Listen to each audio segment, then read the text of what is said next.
고교 시절부터 무차별 폭행과 성폭행이 있었다는 심석희 선수의 폭로에 이어서 현역 유도 선수 시절 똑같이 폭행과 성폭행을 당했다는 신유용 씨의 폭로가 이어졌습니다. 국민적 공분이 더욱 커지고 있습니다. 네, 골물대로 골문 체육계 성폭력이 이제야 터졌다라는 지적과 함께 용기 있는 선수들의 고백이 헛되지 않도록 이번에야말로 법과 제도가 바뀌어야 한다는 목소리가 높습니다.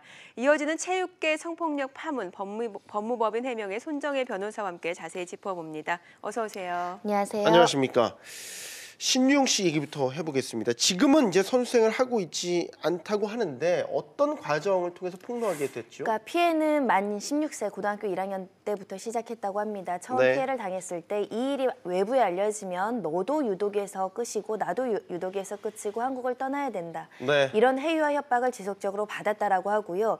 2015년까지 이런 일이 있었다고 합니다. 그런데 그 이후에 다시 연락이 와서 그 피고 소인이죠. 가해자가 아내가 이런 관계를 의심하는 것 같으니 돈 50만 원을 줄 테니 아내한테 연락을 받으면 아니라고 해달라라는 해요성 전화를 받았는데 그때 이 전화를 생각하니까 정말 파렴치범이고 자신의 잘못에 대해서 제대로 사과하지 않더라. 그 당시에 이렇게 사과는 했다고 합니다. 그 당시에 네가 미성년자고 제자임에도 불구하고 너를 좋아해서 이런 관계를 맺은 거에 대해서는 용서를 구한다. 말하자면 좋아하는 마음에 연인 관계로 이렇게 왜곡해서 각색해서 본인한테 이야기하는 거에 굉장한 분노를 느꼈고 반성하지 않는 태도 때문에 화가 나서 고소장을 지난해 3월에 작성하게 됐다라는 것이고요. 지난해 3월 고소를 했는데 현재까지 수사 결과가 나오지 않은 상황이어서 수사의 미진 여부도 지금 문제가 되고 있는 상황입니다. 그러면 지금 경찰에서 아직 수사가 진행이 잘 안 되고 있는 3월 달에 상황입니까? 고소를 했고요. 7월 달에 검찰에 기소 의견으로 송치를 했는데 검찰에서 이런 부분을 더 보강해서 수사하라는 수사 지휘를 내렸습니다. 그 지휘 내용은 참고인들을 조사하라는 내용이었는데 참고인들이 수사에 협조하지 않음으로 인해서 증거가 부족했다. 그래서 경찰이 다시 불기소 의견으로 검찰에 송치된 상황이고요. 검찰에서 지금 조사를 하고 있는데 지난해 3월이면 벌써 한 10개월 이상 지난 사건인데 아직 결론이 나지 않는 부분에 있어서 신유용 씨인 고소인 측은 수사가 흐지부지되고 좀 진척이 없었다라고 하면서 답답함을 토로하기도 했습니다. 지금 신유용 씨의 폭로가 더 충격을 주고 있는 건 물론 미성년자를 지도자가 성폭행했다 이런 혐의도 물론 충격적이긴 하지만 당시에도 이 대한유도회가 알고 있었고 다른 여성 코치에게도 피해 사실을 알렸는데 결국에는 누구의 도움도 받지 못했다는 거예요. 대한유도회가 지금 긴급회의 소집해서 이제서야 영구 제명 조치를 하겠다라는 건데 이 사건은 지난해 3월에 고소장을 접수하면서 대한유도회도 알 수 있었고요. 심지어 11월에 미투됐습니다. 신유용 선수가 미투로 공개를 했음에도 불구하고 유명 선수가 아니다 보니까 이게 묻혔다라고 하는 상황이어서 알고 있었음에도 불구하고 언론에 보도되니 그것도 대통령이 강력 조치를 하는 그 이야기를 하시니 이제서야 영구 제명을 한다는 것은 피해자 보호 조치도 미흡했을 뿐더러 사실상 이 피해자를 위해서 또 가해자를 위해서 어떠한 조치도 하지 않았다라는 그런 부분에 있어서 같이 반성해야 되는 지점이 아닐까라는 생각이 들고요. 초기에는 이 코치가 연락이 되지 않고 있어서 우리로서는 조치를 취할 수가 없었다라고 하지만 사실 그 맥락을 보면 굉장히 비겁한 변명이다. 그리고 제대로 징계 조치를 하지 않은 부분은 문제를 삼아야 될 것이고요. 지금 형사 재판과 별개로 선생이 제자에게 미성년자인 제자 이런 관계가 있었다는 것만으로도 강력한 제명이나 징계 조치가 필요한 상황이었거든요. 그런데 지금 10개월이 넘어서 이런 조치를 했다라는 것은 문제로 지적할 수 있고요. 더군다나 지금 아까 수사가 흐지부지된 원인 중에 하나는 한 명의 여성 코치와 한 명의 동료가 이 사실을 알고 있다라고 합니다. 피해를 당하고 1년 이후에 나 이렇게 힘들다 이런 일이 있었다라고 호소를 했다고 하는데 이게 굉장히 유력한 증거가 됩니다. 그 과거의 시점에 성폭력 당한 사실을 누구에게 말했고 그 사람이 어떻게 들었고 그 고통에 대해서 들었다는 사실을 증언해 주는 게 굉장히 도움이 되는데 코치는 유독의 친분을 이루 아예 처음부터 진술을 거부했다는 거고요. 동료는 수사를 받겠다, 수사에 나가겠다고 했는데 그 전날 연락을 끊고 잠적을 했다라고 합니다. 고소인이었던 신유용 씨 입장에서는 정말 좌절감이 어렵게 용기를 내서 이야기했는데 자기가 이거를 토로한 사람이라면 굉장히 친분 관계가 있고 믿을 만한 사람이지 않았겠습니까? 네. 그런데 나와서 진술해 주는 것처럼 꺼려하면서 이 어떤 침묵의 카르텔이라고 지적되는 체육계의 이 폐쇄성 이런 걸 다시 한번 복고 들고 좌절하지 않았을까 생각이 들고요. 그 당시에 고교 감독에게도 힘들다라는 취지로 도와달라고 문자를 보냈지만 답이 없었다라고 합니다. 그렇군요. 자, 지금 그 해당 코치는 이제 성폭행을 부인하면서 연인 관계였다라고 주장하고 있는 거 아니겠습니까? 사귀었다, 헤어지는 관계였다, 좋아하는 관계였다라고 주장하면서 첫 번째는 명절에 연락도 왔었고 본인의 자녀의 돌자체에도 참석을 했다. 이게 성폭력이라면 이런 게 가능하겠냐라고 이렇게 반문하고 있는 상황인데요. 신유영 씨는 이렇게 얘기하고 있습니다. 돌잔치는 유도부 전체가 가는데 혼자 빠지는 게 더 이상해서 어쩔 수 없었고 단 한 번도 연인 관계로 생각한 적도 없었고 연인 관계로 찍을 만한 사진이나 애정 어린 표현도 없었다라고 지금 반박하고 있습니다. 네. 심석희 선수에 이어서요. 이렇게 신유영 씨 폭로까지 많은 분들이 체육계에서 터지게 터졌다라는 반응들이 나오고 있는 것 같습니다. 네. 지금 문재인 대통령도 관련해서 철저한 수사를 주문했죠. 이 체육계에 만연한 폭행, 성폭력, 뭐 문체부는 전수조사를 하겠다라고 계획은 내놓긴 했지만 늦은 감이 없지 않아 있는 것 같아요. 전수조사 결과가 어떤 징계와 어떤 처벌로 이어지는가 굉장히 중요하고 전력을 제대로 보여주는 게 중요합니다. 과거에도 근데 실태조사는 있었습니다. 2.7% 정도 성폭력의 피해를 당했다라고 설문조사했는데 이런 조사를 하면 사실 수사로 이어지고 징계로 이어져서 일괄법계를 해야지 재발이 안 되거든요. 근데 항상 이렇게 실태 조사하고 거기에서 끝나다 보니까 제대로 된 문제가 해결되는 게 아닌가 생각이 들고요.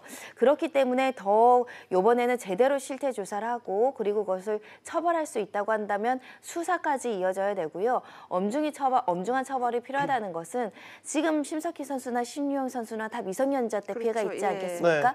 그러면 영구 제명은 당연한 조치고요. 사실은 징역형으로 오랜 기간 사회에서 격리돼서 반성할 수 있는 기회를 줘야 되는 데 과거의 전례들을 보면 또 합의하거나 또 솜방망이 처벌이 나거나 다시 복귀하거나 이런 일이 반복되다 보니까 체육계에 이런 비리들이 근절되지 않는 원인으로 지목될 수밖에 없습니다. 네. 실태조사 말씀을 주셨는데 대한체육회에서 성폭력 실태조사를 한 거죠. 이 내용을 좀 자세히 좀 살펴볼까요? 네, 그렇습니다. 이제 사실은 이런 설문조사를 하더라도 용기를 내서 설문조사에 응답하지 않는 사람들도 많다고 보시면 1.7%의 성폭력 피해가 있다라는 그 부분은 사실은 숨겨진 게 더 많다라고 볼 수밖에 없는 상황이고요. 성폭력뿐만 아니라 폭력에 대한 피해도 지금 호소하고 있는 상황이고요. 국가대표급 선수들 중에 또한 1.7%는 성폭력의 피해 경험이 있다라고 지금 주장하고 있는 상황이라면 상태는 굉장히 심각하다라고 볼 수밖에 없는 것이고 본래 성폭력 일반인들 같은 경우에도 한 90% 이상이 수사가 이루어지지 않고 암수 범죄로서 알려지지 않는다라고 한다면 체육계에 지금 드러나지 않은 그 피해자도 있지 않을까라는 생각이 들고 심석희 선수 이외에 2명의 피해자도 지금 공개를 하려고 준비를 하다가 주저하는 이유도 2차 피해에 대한 우려일 겁니다. 계속 운동을 할 수 있겠느냐. 그런 점들 때문에 드러나지 않는 피해자까지 철저하게 확인하고 익명 처리를 해주고 비밀을 유지해주면 가해자를 처벌할 수 있도록 조금 인권보호 조치도 제대로 이루어져야 되지 않을까 생각이 들고요. 대부분의 성추행이나 성폭력의 가해자는 선배나 지도자로 지금 지목이 되어 있고요. 그 피해 장소도 숙소 그리고 경기장입니다. 여기는 부모와 단절돼서 그 선수들 또는 지도자와 그 관계자들만 있다 보니까 그래서 폐쇄적이다. 공개되지 않는다. 투명하지 않는다. 이런 문제가 지속적으로 지목될 수밖에 없고 신유영 선수도 처음 피해 장소는 코치가 자기 방을 청소하라고 지시를 했고 청소를 하려고 갔는데 그 자리에서 폭행과 성폭력이 이루어졌다라고 지금 지목하고 있어서 이 체육계에서 조금 은밀한 장소 이렇게 범죄가 일어날 수 있는 폐쇄성 이런 것들을 고쳐야 된다라고 하고 있는 상황입니다. 지금 저 화면에 나오지만 72% 폭력 훈련장, 숙소, 경기장, 숙소 이런 조사 결과가 나오다 보니까 지금 국회에서는 아예 선수들의 합숙소 폐지를 해야 된다는 극단적인 처방까지 나오고 그러게요. 있잖아요. 그러니까 합숙의 문화, 합숙을 통한 훈련이 긍정적인 측면이 분명히 있기 때문에 오랜 기간 이렇게 훈련해야 했을 겁니다. 그런데 지금 부작용으로 나타나는 것이 부모와 단절돼서 제대로 된 인권보호라든가 심리상담이라든가 보호조치를 받지 않아서 가해행위를 당하더라도 외부에 호소할 수 없는 여러 가지 극단적인 부작용을 봤으니까 개선은 분명히 필요하다고 보이는데 네. 합숙소 폐지가 본질적인 개선 방안이라고 생각하진 않습니다. 저는 이렇게 미투라는 형식으로 피해자들이 나왔을 때 일벌백계해서 다시는 운동계에서 자신의 경력을 쌓지 못하게 처벌을 강화하고 그리고 드러나지 않는 피해자가 없도록 제대로 조치하는 게 먼저 선행이 돼야 되는 게 아닐까 생각이 들고요. 그리고 지금 뭐 심리상담감도 배치하겠다, 여성 코치도 많이 배치하겠다고 하는데 이 모든 수단을 동원해서라도 피해를 예방할 수 있는 조치들을 해야 되지 않을까 생각이 듭니다. 네.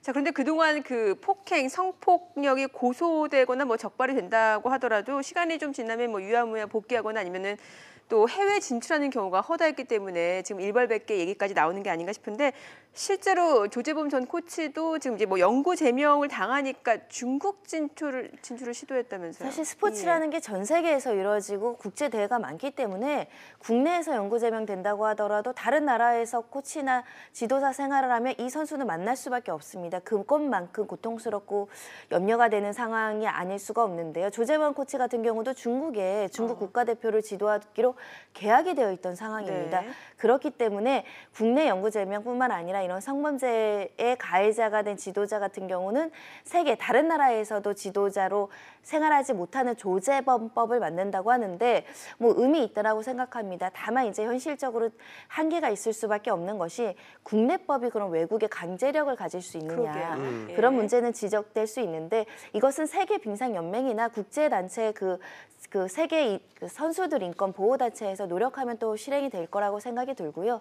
그에 앞서서 미성년자를 성폭행했을 때 징역 10년, 20년 이렇게 엄중한 처벌을 내리면 그 징역형을 살아야 되니까 사실상 지도 생활 하지 못합니다. 그런데 예. 과거에 우리가 미성년자 성폭력 범죄 2년, 3년 이렇게 솜방망이 처벌하다 보니까 그 기간이 끝나면 다시 지도자로 복귀하는 이 어떤 형벌이 너무 미약하다라는 점을 먼저 지적하지 않을 수밖에 없고요.